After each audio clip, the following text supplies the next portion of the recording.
Acheter une action, c'est facile, mais vendre, c'est là que 90% des investisseurs perdent de l'argent ou gâchent toute leur performance. Et ce n'est pas moi qui le dis, c'est la science. L'étude de référence de Barber et Odin l'a prouvé noir sur blanc. Ceux qui achètent et vendent trop souvent sous le coup de l'émotion perdent 6,5% de gains chaque année par rapport à ceux qui ne touchent à rien. Pour ceux qui découvrent la chaîne, moi c'est Andri Menant, je suis le fondateur du cabinet de gestion de patrimoine Sicarium. Aujourd'hui, on met fin à l'amateurisme. Voici mes 4 règles d'or rationnelles et chiffrées pour savoir exactement quand appuyer sur le bouton vendre, que ce soit en France ou à la BRVM. La règle numéro 1, la raison de votre achat a disparu. C'est très simple. On n'épouse jamais une action en bourse. Demandez-vous pourquoi est-ce que vous l'avez acheté au départ. Est-ce que c'était pour le dividende? Est-ce que c'est parce qu'elle avait un monopole? Ou est-ce qu'au contraire, c'était pour sa croissance? Si cette raison n'existe plus, on vend. Pas de sentiment. Un exemple, si vous aviez acheté Orpea pour la sécurité du secteur de la santé, le jour où le scandale a éclaté, la thèse s'est effondrée. Dans ces moments-là, qu'est-ce qu'on fait? La règle est simple, on vend, on accepte une perte rapide plutôt que de perdre tout ce qu'on a investi. C'est la même chose à la BRVM. Vous achetez une banque pour son dividende, voilà, la direction l'annule pour éponger des dettes. On ne garde pas par nostalgie. On vend parce que justement, le dividende sera coupé. Règle numéro 2, savoir prendre ses bénéfices. Il y a un vieux dicton en bourse qui dit « Personne n'a jamais fait faillite en prenant ses gains ». Pourtant, l'erreur classique, c'est de regarder son action faire par exemple 80%, de ne rien faire par pure gourmandise parce qu'on pense que ça va continuer à monter et de la voir retomber à zéro au crack suivant. Ça peut faire très très mal. Et donc, pour éviter ça, j'utilise une technique de vieux loup de la finance, la stratégie du zéro risque. C'est l'arme absolue pour éviter 100% de stress. C'est simple et c'est purement mathématique. Si par exemple, vous avez acheté une action qui fait plus 100%, vous vendez exactement la moitié. Exemple, vous mettez, on va dire, 2000 € sur Air Liquide ou 1 million de francs CFA sur l'entreprise Sonatel à la BRVM. L'entreprise cartonne, votre position double et vaut 4000 € ou 2 millions de francs CFA. Là, à ce moment-là, vous appuyez sur le bouton « Vendre » pour la moitié de vos titres, vous récupérez votre mise de départ. Cet argent retourne bien au chaud sur votre compte, sur le solde espèce de votre compte, bien entendu. Résultat, les actions qui vous restent ne vous ont plus rien coûté. Vous ne jouez plus avec votre épargne à ce moment-là, mais vous jouez avec l'argent du marché. Psychologiquement, c'est très libérateur.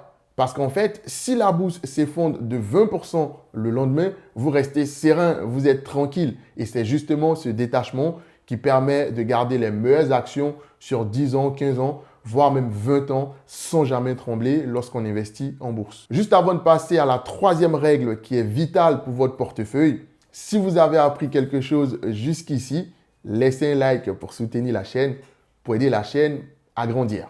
Et si vous voulez maîtriser vos investissements en France comme à la BRVM, abonnez-vous parce que je publie une vidéo tous les jeudis soirs sur la chaîne. Bon allez, on reprend avec la règle numéro 3. Règle numéro 3, le rééquilibrage du risque. Retenez bien ceci, une action qui gagne trop devient un danger. Admettons votre portefeuille soit composé de 10% de l'action Total Énergie ou encore de l'action Palm-Sea à la BRVM. L'action explose. D'un coup, elle pèse 30 à 35% de tout votre patrimoine boursier. C'est beaucoup trop risqué. Si le secteur s'effondre, c'est votre portefeuille qui plonge avec lui. Alors, la solution, on écrème. On vend une partie pour ramener le poids de cette action à 10 ou 15% et on réinvestit ce cash sur d'autres secteurs qui ont baissé, sur d'autres opportunités qui sont devenues plus meilleures. Justement, parlons-en. Vous avez écrémé vos positions trop risquées, vous avez récupéré du cash. Maintenant, il faut le réinvestir quelque part. Par exemple, sur des marchés sous-évalués avec une forte croissance. Et c'est exactement à ce moment-là que le marché africain, le marché de la BRVM, devient super intéressant. D'ailleurs, si vous voulez aller plus loin et générer de la vraie performance sur ce marché, j'ai prévu 2 solutions selon votre profil. Pour ceux qui aiment avancer à leur rythme, qui sont un peu plus autonomes, j'ai condensé mon expertise dans une formation complète de A à Z. Et pour ceux qui préfèrent être guidés pas à pas, de l'ouverture de leur compte jusqu'à l'achat de la première action, j'ai mis en place un programme d'accompagnement qui est 100% personnalisé. Mon objectif final, vous rendre 100% autonome dans vos investissements. Les liens pour découvrir tout ça sont juste en dessous dans la description de cette vidéo. Bon allez, fermez la parenthèse, on passe à la règle numéro 4, le fameux piège fiscal. La règle numéro 4, l'impact fiscal. Vendre, ce n'est pas qu'un acte financier, c'est aussi un acte fiscal. Sur un compte titre ordinaire, un CTO en France, vendre à perte peut être une excellente stratégie et plusieurs investisseurs l'ignorent. C'est ce qu'on appelle la purge des moins-values. Imaginez la situation, vous avez fait un super coup sur une action américaine. Vous la vendez et vous encaissez 2000 € de plus-value. Avec la nouvelle flat tax à 31,4%, l'État va vous réclamer 628 € d'impôt sur ce gain que vous venez de réaliser. Mais à côté de ça, vous avez une action perdante dans votre portefeuille, une vieille action Atos ou encore une vieille action Orpea qui affiche une perte de 2000 €. Beaucoup d'investisseurs refusent de vendre par pure fierté en espérant un miracle. On pense que ça va remonter. L'erreur, elle est là. Si vous la gardez, vous allez payer vos 628 € d'impôt sur la bonne action. La solution qui s'offre à vous, vendez votre action perdante la même année parce que la loi française vous autorise à déduire cette perte de 2000 € de vos gains. Et donc, votre bénéfice net imposable tombe à 0. Vous venez d'économiser 628 € d'impôt en un seul clic. Et en plus, c'est 100% légal. Le plus beau dans tout ça, c'est que si vous n'avez pas de gain cette année-là, l'État vous permet de mettre cette perte en réserve.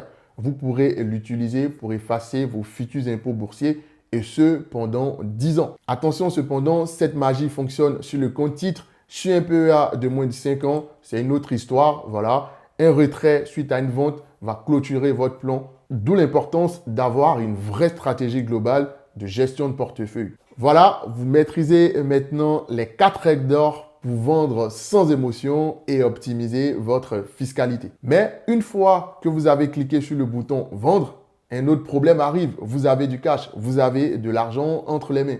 Laissez cet argent dormir sur un compte courant avec l'inflation aujourd'hui. C'est la garantie de vous appauvrir. J'ai décortiqué pour vous les meilleures opportunités du moment. Cliquez simplement sur la vidéo qui s'affiche juste ici. Où placer son argent en 2026. Je vous montre exactement quelle enveloppe privilégier.